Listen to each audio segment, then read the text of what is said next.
যে ১৬ বছরের দেওরকে অনন্যা বাচ্চার মতন কোলে পিঠে করে মানুষ করতে চেয়েছিল, বাসর রাতে তার চোখের কামনার আগুন দেখে অনন্যার শরীর শিউরে উঠল। অনন্যার ফর্সা গালে নিজের তপ্ত নিঃশ্বাস ফেলে সে ফিসফিস করে বলল, বৌদি, তোমার এই মাদকতায় ভরা শরীরটা পাওয়ার জন্যই আমি নিজে দাদাকে রাস্তা দিয়ে সরিয়ে ফেলেছি। ১৬ বছরের একটা ছেলের এই পৌশাচিক রূপের শেষ কোথায়? কলকাতার এক চিলতে মফস্বল শহরের এক কোন ছোট্ট বাড়িটা আজ আলো দিয়ে সাজানো হয়েছে, তবে সেই আলোয় কোনো জাঁকজমক ছিল না। ছিল এক মধ্যবিত্ত অভিজাত্য। অনন্যার বিয়ে হয়েছে সৌম্যর সাথে। সৌম্য পেশায় ছোটখাটো এক সরকারি চাকরি কর্মচারী, দেখতে শান্ত এবং অত্যন্ত বিনয়ী। অনন্যা নিজের সৎ মায়ের সংসারে অনেক লাঞ্ছনা সহ্য করে বড় হয়েছে, তাই সৌম্যর মতো একজন মানুষকে স্বামী হিসেবে পেয়ে সে নিজেকে ভাগ্যবতী বলে মনে করছিল। শুভদৃষ্টির সময় সৌম্যর চোখের দিকে তাকিয়ে অনন্যা এক অদ্ভুত স্বস্তি পেয়েছিল। বিয়ের সমস্ত নিয়ম কানুন শেষ হতে হতে রাত তখন প্রায় ১টা বাজে। বাসর ঘরে যখন অনন্যা একা বসেছিল, তখন তার মনের ভেতর এক নতুন জীবনের স্বপ্ন দানা বাঁধছিল। ঠিক তখনই ঘরের দরজা খুলে সৌম্য ভেতরে ঢুকল। সৌম্য অনন্যার খুব কাছে এসে বলল, রজনীগন্ধার সুবাস আর মোমবাতির মৃদু আলোয় অনন্যাকে অপ্সরার মতো লাগছিল। সৌম্য অনন্যার হাতটা নিজের হাতের মুঠোয় নিল। তার হাতের স্পর্শে কোনো তাড়াহুড়ো ছিল না, ছিল এক গভীর ভালোবাসা। সৌম্য অনন্যার কপালে একটি আলতো চুমু খেয়ে বলল, অনন্যা, আমি জানি তোমার অতীত খুব একটা সুখের ছিল না, কিন্তু আমি তোমাকে কথা দিচ্ছি, আজ থেকে এই জীবনের প্রতিটা মুহূর্তে আমি তোমার পাশে থাকব। অনন্যা লজ্জায় মাথা নিচু করে সৌম্যর বুকে মাথা রাখল। সৌম্যর সুঠাম বুকের ওম অনন্যাকে এক প্রকার তৃপ্তি দিচ্ছিল।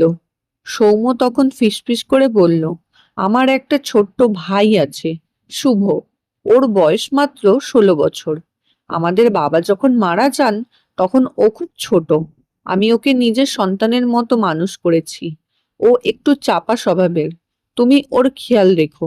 অনন্যা হাসি মুখে মাথা নাড়ল। সে জানতো না এই শুভ নামের কিশোরটা তার জীবনের সবচেয়ে বড় কালনাগ হয়ে দাঁড়াবে। বিয়ের পর প্রথম ১ সপ্তাহ অনন্যার জীবনটা রূপকথার মতো কাটছিল। সৌম্য তাকে প্রতিটা মুহূর্তে আগলে রাখত, কিন্তু অনন্যা লক্ষ্য করল শুভ নামের দেওরটি সারাক্ষণ তাকে আর চোখে দেখে। শুভর চোখ দুটো এক ১৬ বছরের কিশোরের মতো সরল ছিল না। অনন্যা যখন ঘরের কাজ করত, শুভ তখন আড়াল থেকে তার দিকে তৃষ্ণার্ত চোখে তাকিয়ে থাকতো। একদিন দুপুরে সৌম্য যখন অফিসে ছিল, অনন্যা রান্নাঘরে কাজ করছিল। হঠাৎ শুভ সেখানে এসে দাঁড়ালো। অনন্যাকে একা পেয়ে শুভ অত্যন্ত নিচু এবং গম্ভীর গলায় বলল, বৌদি, দাদাকে তোমার কেমন লাগে? রাতে যখন ঘরের লাইট বন্ধ হয়ে যায় তোমরা কি কথা বলো? ১৬ বছরের একটা বাচ্চার মুখে এমন ইঙ্গিতপূর্ণ কথা শুনে অনন্যা লজ্জায় ও অস্বস্তিতে শিউরে উঠল। সে শুভকে ধমক দিয়ে বলল, শুভ, ছোটদের মতন কথা বলো। এই সব পাকা কথা তোমাকে কে শিখিয়েছে? শুভ কোনো কথা না বলে এক ক্রূর হাসি হেসে সেখান থেকে চলে গেল। অনন্যা সৌম্যকে এই বিষয়ে কিছু বলতে পারল না, কারণ সে জানতো সৌম্য তার ভাইকে কতটা ভালোবাসে। কিন্তু সুখের এই দিনগুলো বেশি দিন স্থায়ী হলো না।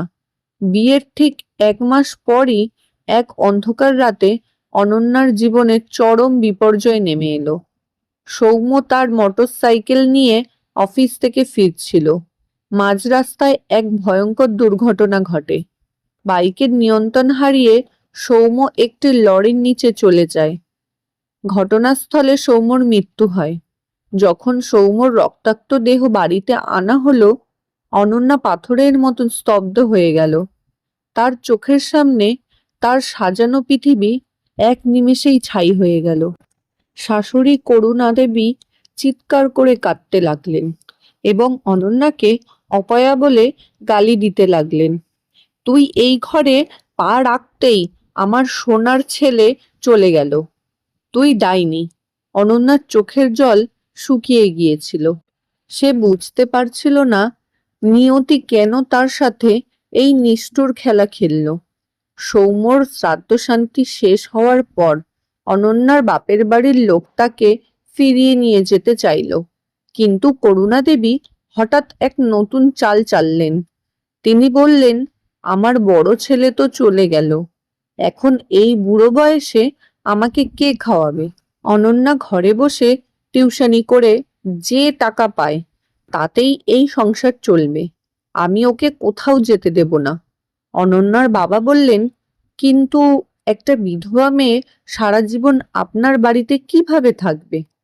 করুণা দেবী তখন সমাজের কিছু মাতব্বরকে ডেকে এক ভয়ঙ্কর সিদ্ধান্ত নিলেন।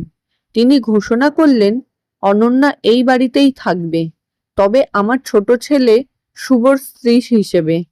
শুভ এখন 16 বছরের নাবালক, কিন্তু ওই আমার বংশের প্রদীপ। ওদের দুজনের আবার বিয়ে হবে। অনন্যার সৎমাও ভাবলেন, একজন বিধবা মেয়েকে ঘরে ফিরিয়ে নিয়ে যাওয়ার চেয়ে এখানেই রেখে যাওয়া বেশ ভালো। অনন্যার সমস্ত কান্না অনুনয় বিনিময় কেউ শুনল না।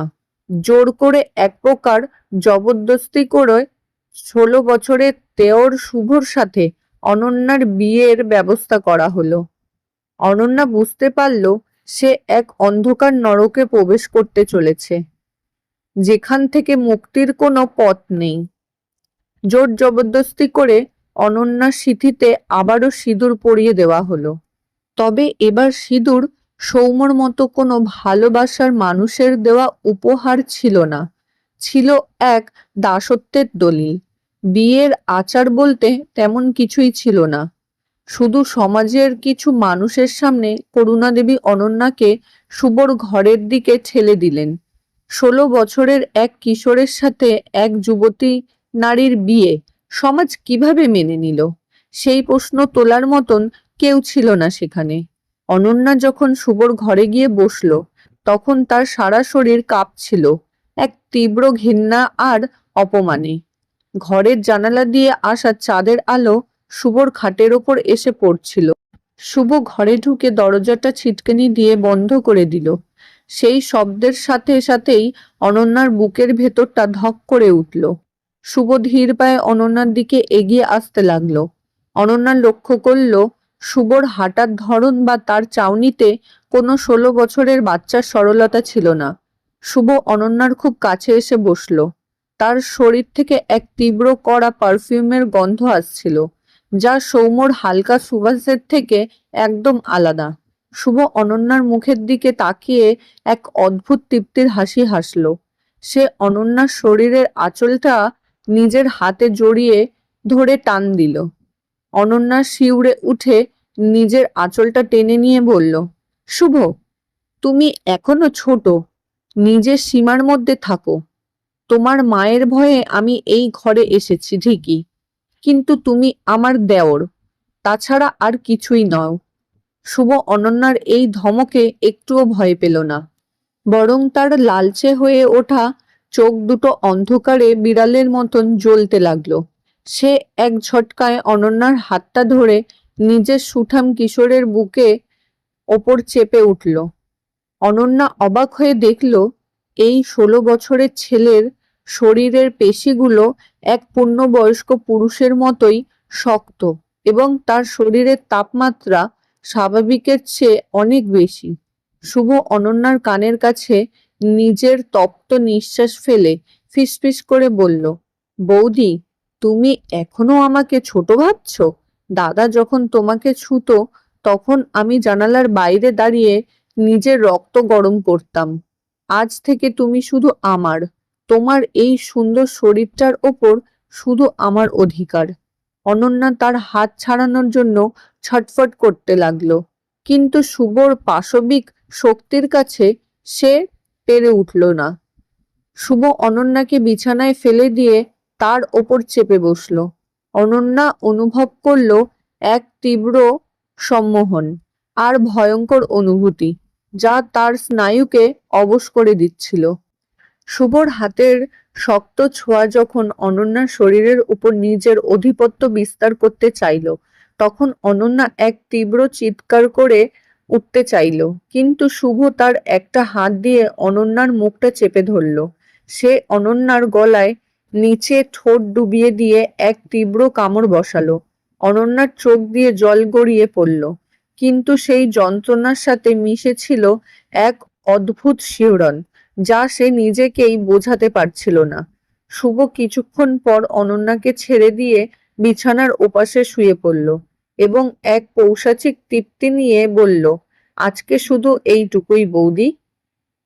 তোমাকে আমি এক রাতে শেষ করতে চাই না।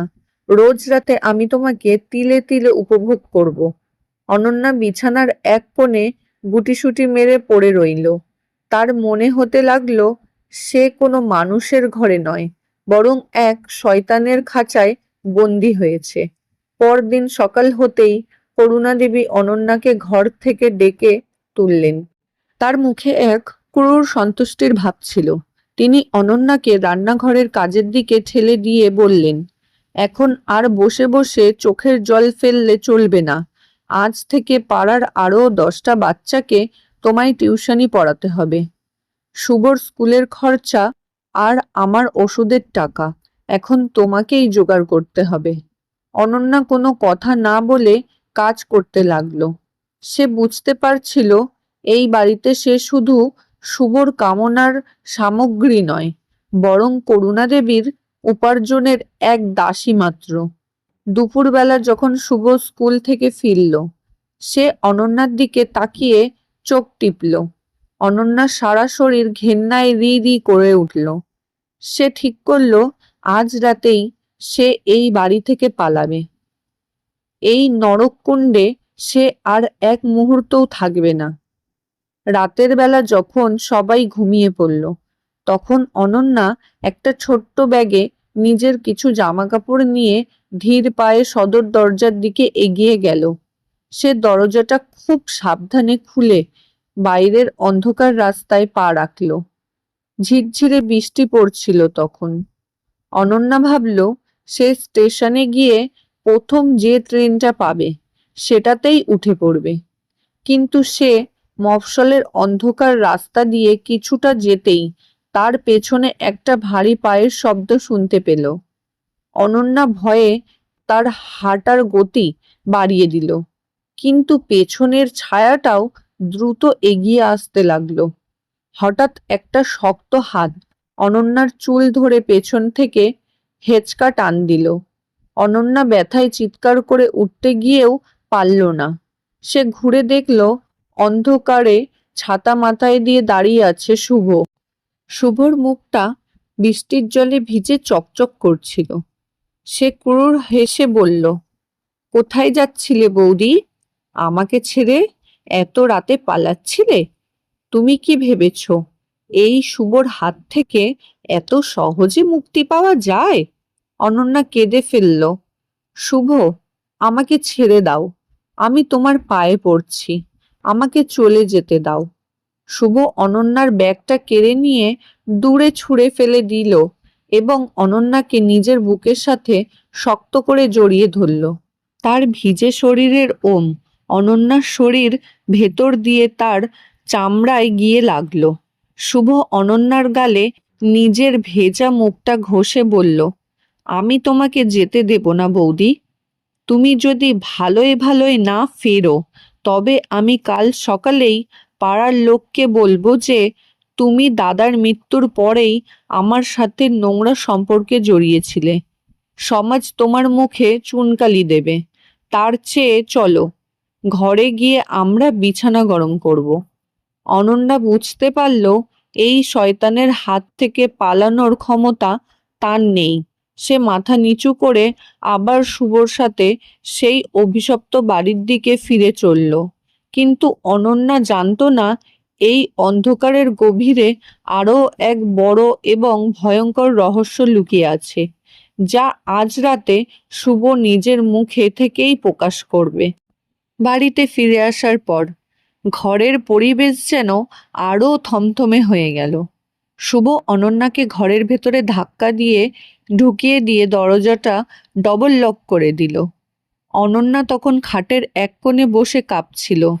তার ভেজা শাড়ি আর শরীরের শীতলতা তাকে এক অদ্ভুত অবসাদের দিকে ঠেলে দিচ্ছিল। শুভ নিজের ভেজা শার্টটা গা থেকে খুলে মেঝেতে ফেলে দিল। 16 বছর বয়সেই তার শরীরের গঠন ছিল এক পূর্ণবয়স্ক পুরুষের মতন। চওড়া কাঁধ আর পেশিবহুল বুক অন্ধকারেও এক অন্যরকম পুরুষালী অবয়ব তৈরি করেছিল। সে অনন্যার খুব কাছে এসে বসল এবং তার ঠান্ডা হাত দুটো নিজের গরম হাতের মুঠোয় টেনে নিল। অনন্যা হাতটা সরিয়ে নেওয়ার চেষ্টা করতেই শুভ তার খপ্পর আরো শক্ত করে ধরল।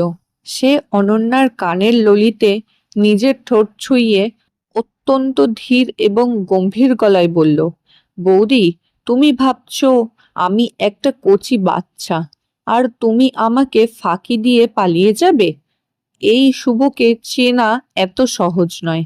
তোমাকে প্রথম যেদিন দাদা এই ঘরে নিয়ে এসেছিল সেদিন থেকেই আমার রক্তে আগুন ধরে গিয়েছিল।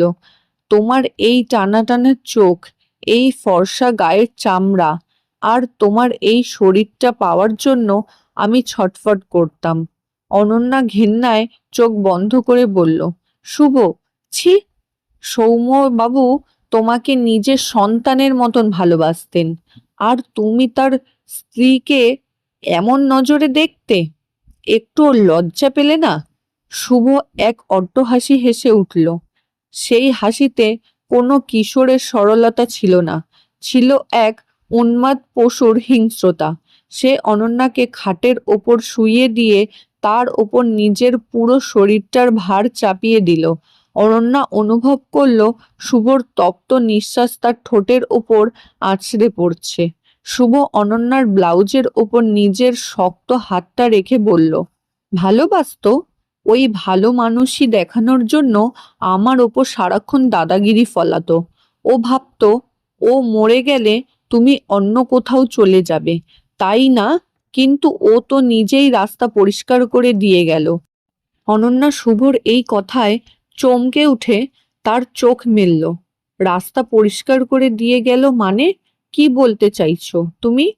শুভ অনন্যার গলার নিচে নিজের মুখটা ঘষতে ঘষতে অত্যন্ত ঠান্ডা গলায় বলল, সবাই ভাবে দাদার বাইক অ্যাক্সিডেন্টটা একটা দুর্ঘটনা ছিল, তাই না? কিন্তু আসল সত্যিটা শুধু আমি জানি বৌদি। ওই দুর্ঘটনার আগের দিন রাতে আমি নিজেই দাদার মোটরসাইকেলের হ্যান্ডেলের ভেতরের নাটগুলো আলগা করে দিয়েছিলাম। আমি জানতাম পরদিন যখন ও হাইওয়ে দিয়ে জোরে জোরে বাইক চালাবে তখন আর হ্যান্ডেলের ওপর নিয়ন্ত্রণ রাখতে পারবে না। আর ঠিক সেটাই হলো। একটা লরির নিচে মাথাটা গুজে দিয়ে ও চিরদিনের মতন শেষ হয়ে গেল। আর ওর জায়গায় আমি চলে এলাম তোমার এই বিছানায়। শুভর এই পৌশাচিক স্বীকারোক্তি শোনার সাথে সাথে অনন্যা সারা শরীর যেন বরফের মতন জমে গেল। তার মনে হলো তার চারপাশের বাতাস বন্ধ হয়ে আসছে। যে মানুষটাকে সে নিজের ভাইয়ের মতন ভেবেছিল, যে ছেলেটাকে সৌম্য নিজের সন্তানের মতন আগলে রেখেছিল, সেই আসলে এক ভয়ঙ্কর খুনি। অনন্যা চিৎকার করে উঠতে চাইল, খুনি? তুমি একটা জানোয়ার! তুই নিজের দাদাকে মেরে ফেললি। কিন্তু শুভ এক ঝটকায় অনন্যার মুখটা নিজের চওড়া হাতের তালু দিয়ে চেপে ধরল। তার অন্য হাতটা অনন্যার শরীরের বাঁধন আলগা করতে, তার শরীরের গোপন ভাঁজে নিজের আধিপত্য বিস্তার করতে শুরু করলো। শুভ ক্রূর হেসে বলল, চিৎকার করে কোনো লাভ নেই বৌদি। এই রাতে তোমার চিৎকার শোনার মতন কেউ নেই। মা তো জেনে শুনেই ঘুমাচ্ছে। এখন ভালোই ভালোই আমার এই শরীরটাকে আপন করে নাও, না হলে দাদার মতন তোমার কপালেও বড় দুর্ঘটনা লেখা থাকতে পারে। অনন্যা বুঝতে পারল সে এক খাঁটি শয়তানের কবলে পড়েছে। শুভর পাশবিক কামনার উত্তাপ এবং ভয়ের এক অদ্ভুত মিশনে অত্যাচারে চেতনা ধীরে ধীরে ঝাপসা হয়ে আসতে লাগলো। সে আর নিজেকে বাঁচাতে পারল না, শুধু চোখের জল ফেলে নিয়তির এই চরম নিষ্ঠুরতাকে সহ্য করে নিল। পরদিন সকালে যখন ভোরের আলো ফুটল, অনন্যা নিজেকে আবিষ্কার করলো এক বিধ্বংস অবস্থায়। শুভ তখন তার পাশে পরম শান্তিতে ঘুমাচ্ছিল, যেন রাতে সে কোনো অপরাধী করেনি। অনন্যা ধীর পায়ে খাট থেকে নেমে শাশুড়ির করুণা দেবীর ঘরে গেল। তার চুল উস্কো খুস্কো, চোখের নিচে কালছিটে। সে করুণা দেবীর সামনে গিয়ে চিৎকার করে বলল, মা, আপনার ছোট ছেলে একটা খুনি। ওই সৌম্যবাবুকে খুন করেছে। ওর বাইকের নাট ওই আলগা করে দিয়েছিল। ও নিজেই কাল রাতে বাসর ঘরে আমার কাছে এই কথা স্বীকার করেছে। আপনি পুলিশ ডাকুন মা, এই জানোয়ারটাকে জেল খাটান। করুণা দেবী অনন্যার কথা শুনে একটু অবাক হলেন না, বরং তার মুখে এক অদ্ভুত উদাসীনতা দেখা দিল। তিনি অনন্যাকে একটা চড় মেরে বসলেন এবং অত্যন্ত কর্কশ গলায় বললেন, মুখ সামলে কথা বল অপায়াছুরি। আমার ছোট ছেলে একটা বাচ্চা, ও নিজের দাদাকে খুন করবে? তুই নিজে এই বিয়েটা মানতে পারিসনি, তাই বলে তুই আমার সোনা ছেলের নামে এই নোংরা অপবাদ দিচ্ছিস? পাড়ার লোকে শুনলে তোকে পিটিয়ে তাড়িয়ে দেবে। চুপচাপ গিয়ে রান্নাঘরে ঢোক, না হলে আজ রাতে শুভর হাতে তোর আরো বেশি কষ্ট আছে। অনন্যা বুঝতে পারল এই বাড়িতে আইনের কোনো জায়গা নেই। শাশুড়িও হয়তো নিজের অজান্তেই হোক বা জেনে শুনেই হোক ছোট ছেলের এই অপরাধকে ঢেকে রাখছেন। অনন্যা নিজেকে সম্পূর্ণ অসহায় আবিষ্কার করল। পাড়ার লোকও তাকে কলঙ্কিনী ভাবত, কারণ সে বিধবা হওয়ার মাত্র কয়েক দিনের মধ্যেই নিজের নাবালক দেওরকে বিয়ে করেছে। অনন্যার কাছে আর কোনো পথ খোলা ছিল না। সে শুধু ভাবছিল, এই পাপের কি কোনো শেষ নেই? ঈশ্বর কি সত্যি এই শয়তানের কোনো বিচার করবে না? অনন্যার জীবনটা এখন একটা জীবন্ত মারা কাঠের মতন হয়ে গিয়েছিল। সকাল থেকে সন্ধ্যা পর্যন্ত তাকে পশুর মতন খাটতে হতো। করুণা দেবীর নির্দেশে পাড়ার ছোট ছোট বাচ্চাদের টিউশনি পড়ানো, ঘরের রান্না বান্না থেকে শুরু করে সব কাজ তাকেই একা সামলাতে হতো। অথচ এই খাটাখাটনির পর এক ফোঁটা শান্তি বা বিশ্রামের অধিকার তার ছিল না। শুভ যখনই স্কুল থেকে ফিরত, তার চোখের সেই ক্ষুধার্ত চাউনি অনন্যাকে কুড়ে কুড়ে খেত। শুভ লোক দেখানো পড়াশোনা করলেও তার আসল মন পড়ে থাকতো অনন্যার শরীরের ওপর। 16 বছর বয়সের সেই কিশোর এখন পুরোপুরি এক ছদ্মবেশী দানব। অনন্যা যখনই একা থাকতো, শুভ পেছন থেকে এসে তাকে জড়িয়ে ধরত। তার শক্ত হাতের আঙুলগুলো অনন্যার কোমরের চামড়ার বসে যেত। অনন্যা যন্ত্রণায় শিউরে উঠলে শুভ তার কানে কানে বলতো, বৌদি, আজ রাতে কিন্তু একটু ভালো করে সাজবে। তোমার এই ফর্সা পিঠের ওপর যখন আমার হাতের ছোঁয়া লাগে, আমরা ভারী আনন্দ পাই। অনন্যা ঘেন্নায় চোখ বন্ধ করে রাখত। সে জানতো প্রতিবাদ করলে শুভর পাশবিকতা আরও বেড়ে যাবে। একদিন বিকেলে অনন্যা যখন ঘরের এক কোণে বসে কাঁদছিল, শুভ হুট করে ঘরে ঢুকে দরজা বন্ধ করে দিল। সে অনন্যার খুব কাছে এসে বসল এবং তার চোখের জল নিজের আঙুল দিয়ে মুছে দিল। শুভর এই কোমল আচরণে আড়ালে যে কতটা ভয়ঙ্কর রূপ লুকিয়ে আছে তা অনন্যা ভালো করেই জানত। শুভ অনন্যার ব্লাউজের হুকগুলো একটা একটা করে খুলতে খুলতে বলল, দাদা তো মরে গিয়ে বেঁচে গেছে বৌদি। ও থাকলে কি তোমাকে এভাবে রোজ রোজ নিজের করে পেতাম? তোমার এই শরীরের গন্ধ আমাকে পাগল করে দেয়। অনন্যা নিজেকে সরিয়ে নেওয়ার চেষ্টা করতেই শুভ তার চুল মুঠো করে ধরে বিছানায় আঁচড়ে ফেলল। সে অনন্যার ওপর নিজের ভারী শরীরটা চেপে দিয়ে তার ঠোঁটে এক হিংস্র কামড় বসালো। অনন্যা অনুভব করল তার মুখ দিয়ে রক্ত গড়িয়ে পড়ছে, কিন্তু শুভর মনে কোনো দয়া ছিল না। সে অনন্যার শাড়িটা এক ঝটকায় শরীর থেকে সরিয়ে দিয়ে তার আদিম ক্ষুধা মেটাতে লাগলো। অনন্যা শুধু ছাদটার দিকে তাকিয়ে রইল। তার চোখ দিয়ে নোনা জল গড়িয়ে পড়ছিল। সে ভাবছিল, একটা 16 বছরের ছেলে কিভাবে এতটা নিষ্ঠুর, এতটা কামুক হতে পারে। করুণা দেবী সব বুঝেও না বোঝার ভান করে থাকতেন, কারণ শুভর পড়াশোনার খরচ আর তার নিজের বিলাসিতার টাকা অনন্যার টিউশনি থেকেই আসতো।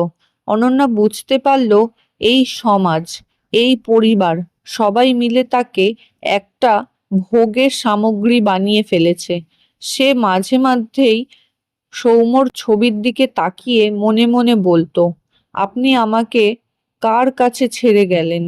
আপনার এই আদরের ভাই আসলে একটা নরপিশাচ। কিন্তু অনন্যা জানতো না এই অন্ধকারের শেষ কোথায়। সে প্রতিদিন ভগবানের কাছে প্রার্থনা করত, যেন এই নরক থেকে তার মুক্তি মেলে। সে ভাবতো, শুভকে যদি কোনোভাবে আইনের হাতে তুলে দেওয়া যেত, কিন্তু কোনো প্রমাণ তার কাছে ছিল না। শুভ নিজের মুখের স্বীকারোক্তি ছাড়া আর কোনো প্রমাণ ছিল না যে সে সৌম্যকে খুন করেছে। আর সেই কথা পাড়ার কেউ বিশ্বাস করত না। সবাই ভাবতো অনন্যাই শুভর মাথা খাচ্ছে। অনন্যা এই অপবাদ সহ্য করতে করতে ক্লান্ত হয়ে পড়েছিল। তার মনে হতে লাগলো এর চেয়ে মৃত্যুও অনেক ভালো। কিন্তু সে যদি মরে যায়, তবে সৌম্যর আত্মা কোনোদিন শান্তি পাবে না। শুভর ওই পাপের শাস্তি তাকে দেখতেই হবে। অনন্যা নিজের মনের ভেতর এক অদ্ভুত প্রতিজ্ঞা আগুন জ্বালতে লাগলো। সে শুভকে আর বাধা দিত না, বরং শুভর সেই অন্ধ কামনায় সুযোগ নিয়ে সে শুভর আরও কিছু গোপন তথ্য জানার চেষ্টা করতে লাগলো। শুভ ভাবত অনন্যা বোধহয় তার বশ মেনে গেছে, কিন্তু সে জানতো না অনন্যার এই শান্ত রূপের আড়ালে এক ভয়ঙ্কর ঝড় দানা বাঁধছে, যা খুব শীঘ্রই এই পুরো বাড়িটাকে ধ্বংস করে দেবে। শুভ ভাবত অনন্যা বোধহয় তার বিছানার উত্তাপ আর পাশবিক শক্তির কাছে পুরোপুরি আত্মসমর্পণ করেছে। অনন্যা এখন আর শুভর ছোঁয়ায় চিৎকার করত না, বরং এক রহস্যময় নীরবতা নিয়ে শুভর সমস্ত অত্যাচার সহ্য করে যেত। এই নীরবতাকে শুভ নিজের জয় বলে ধরে নিয়েছিল। রাতে যখন শুভ অনন্যার শরীরের উপর নিজের কামনার ক্ষুধা মেটাতো, তখন সে অহংকারে অন্ধ হয়ে নিজের সব গোপন কথা অনন্যার সামনে বলে ফেলতো। অনন্যা বিছানায় শুভর বুকের ওপর হাত রেখে অত্যন্ত মিষ্টি গলায় জিজ্ঞেস করত, শুভ, তুমি সত্যি দাদার মোটরসাইকেলের হ্যান্ডেলগুলো ওভাবে আলগা করেছিলে? তোমার ভয় করেনি যে কেউ দেখে ফেলবে? শুভ অনন্যার কোমরে নিজের শক্ত হাত দিয়ে এক তীব্র টান মেরে বুকে জড়িয়ে ধরে বলতো, আরে না বৌদি, এই শুভর বুদ্ধি অত কাঁচা নয়। মাঝরাতে মা যখন ঘুমাচ্ছিল, আমি তখন গ্যারেজে গিয়ে খুব সাবধানে কাজটা করেছিলাম। আর দাদার ওই বাইকের হ্যান্ডেলের ভেতরের পুরনো নাটটা আমি লুকিয়ে রেখেছি আমার স্কুলের পুরনো ব্যাগের চেনের ভেতরে। ওটা কোনোদিন কেউ খুঁজে পাবে না। অনন্যা অন্ধকারে শুভর অজান্তেই এক ক্রূর হাসি হাসল। সে তার কাঞ্চিত প্রমাণের খোঁজ পেয়ে গেছে। পরদিন দুপুরে যখন শুভ স্কুলে ছিল এবং করুণা দেবী ঘুমাচ্ছিলেন, অনন্যা ধীর পায়ে শুভর ঘরের আলমারিটা খুলল। ধুলো জমা সেই পুরনো স্কুলের ব্যাগটা একদম পেছনে গোপনে পকেটটা খুলতেই অনন্যার হাতে ঠেকলো একটা জং ধরা লোহার নাট এবং একটি ছোট স্ক্রুড্রাইভার। অনন্যার চোখের সামনে সৌম্যর রক্তাক্ত মুখের ছবিটা ভেসে উঠল। সে নাটটা নিজের শরীর আঁচলে শক্ত করে বেঁধে লুকিয়ে ফেলল। অনন্যা ঠিক করলো আজ রাতেই সে এই প্রমাণ নিয়ে থানায় যাবে এবং শুভর আসল রূপ সবার সামনে আনবে। কিন্তু নিয়তি অনন্যাকে সেই সুযোগ দিল না, কারণ তার আগেই করুণা দেবী অনন্যাকে হাতে নাতে ধরে ফেললেন। করুণা দেবী অনন্যার ঘরে ঢুকে তার শাড়ির আঁচল থেকে সেই নাটটা কেড়ে নিলেন। তিনি অনন্যার চুলে মুঠি ধরে দেওয়ালের মাথাটা ঠুকে দিলেন এবং চিৎকার করে বললেন, হারামজাদি, তুই ভেবেছিস আমি কিছু জানি না? আমার ছেলে নিজের দাদাকে মেরেছে, তা আমি প্রথম দিন থেকেই জানি। কিন্তু ও আমার একমাত্র বেঁচে থাকা ছেলে, ওর গায়ে আমি আঁচ লাগতে দেব না। তুই এই প্রমাণ নিয়ে থানায় যাবি? করুণা দেবী সেই নাটটা জানলা দিয়ে বাইরের নোংরা ড্রেনে ছুঁড়ে ফেলে দিলেন। অনন্যা যন্ত্রণায় মেঝেতে পড়ে রইল। সে বুঝতে পারল এই বাড়ির দেওয়ালে দেওয়ালে শুধু পাপ আর অপরাধের ইতিহাস লেখা আছে। ঠিক তখনই শুভ স্কুল থেকে ফিরে ঘরে ঢুকলো। মায়ের মুখে সব শুনে শুভর চোখ দুটো হিংস্র পশুর মতন লাল হয়ে উঠল। সে অনন্যাকে মেঝে থেকে হ্যাচকা টানে তুলে বিছানায় আছড়ে ফেলল। শুভ তার গায়ের শার্টটা ছিঁড়ে ফেলে অনন্যার ওপর বাঘের মতন ঝাঁপিয়ে পড়ল। সে অনন্যার গলায় নিজের দুটো হাত চেপে ধরে বলতে লাগলো, তোর এত বড় সাহস বৌদি, তুই আমাকে জেলে পাঠাতে চাস? আজ রাতে আমি তোকে এমন শাস্তি দেব যা তুই জীবনে ভুলবি না। শুভ অনন্যার শরীরের ওপর নিজের সমস্ত পাশবিক রাগ তার তীব্র কামনা উগরে দিতে লাগলো। অনন্যা যন্ত্রণায় ছটফট করতে লাগলো। তার নিঃশ্বাস বন্ধ হয়ে আসছিল। শুভর নখ আর দাঁতের কামড়ে অনন্যা শরীরে রক্তাক্ত হয়ে গেল। শুভ এক পৈশাচিক আনন্দ নিয়ে অনন্যাকে সারা রাত ধরে ভোগ করল এবং ভোরের দিকে অনন্যাকে অর্ধমৃত অবস্থায় ফেলে রেখে বিছানায় ঘুমিয়ে পড়ল। অনন্যা বিছানার এক কোণে পড়ে রইল। তার সারা শরীর ব্যথায় অবশ, কিন্তু তার মনের ভেতরে প্রতিশোধের আগুনটা নেভেনি, বরং তা আরো তীব্র হয়ে উঠেছিল। সে বুঝতে পেরেছিল মানুষের তৈরি আইন এই শয়তানকে শাস্তি দিতে পারবে না। এর বিচার প্রকৃতিতেই করতে হবে। আর প্রকৃতি নিজের খেলা খেলতে বেশি সময় নিল না। পাপের ঘোড়া যখন কানায় কানায় পূর্ণ হয়ে ওঠে, তখন প্রকৃতির নিজস্ব বিচার শুরু হতে আর বেশি সময় লাগে না। অনন্যার ওপর সেই ভয়ঙ্কর অত্যাচারের পরদিন সকাল থেকেই শুভর মনে এক অদ্ভুত অহংকার আর বেপরোয়া ভাব চলে এসেছিল।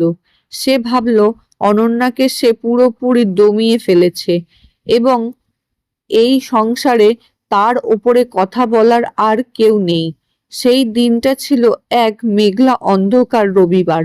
দুপুরবেলা শুভ তার বন্ধুদের সাথে আড্ডা দিতে যাওয়ার জন্য তৈরি হচ্ছিল। সে সৌম্যর সেই অভিশপ্ত মোটর বাইকটি গ্যারেজ থেকে বের করলো। অনন্যা তখন বারান্দায় দাঁড়িয়ে শুভর দিকে তাকিয়েছিল। অনন্যার চোখের দৃষ্টিতে কোনো ভয় ছিল না, ছিল এক অদ্ভুত শান্ত এবং শীতল চাউনি। শুভ বাইকে ওঠার আগে অনন্যার দিকে তাকিয়ে এক নোংরা ইশারা করলো এবং অত্যন্ত অহংকারের সাথে বলল, বৌদি, রাতে আমার পছন্দের সেই লাল শাড়িটা পরে তৈরি থেকো। আজ রাতে তোমার সাথে এক নতুন খেলা খেলবো। অনন্যা কোনো উত্তর দিল না, শুধু মনে মনে বলল, তোর খেলার সময় শেষ হয়ে এসেছে শুভ।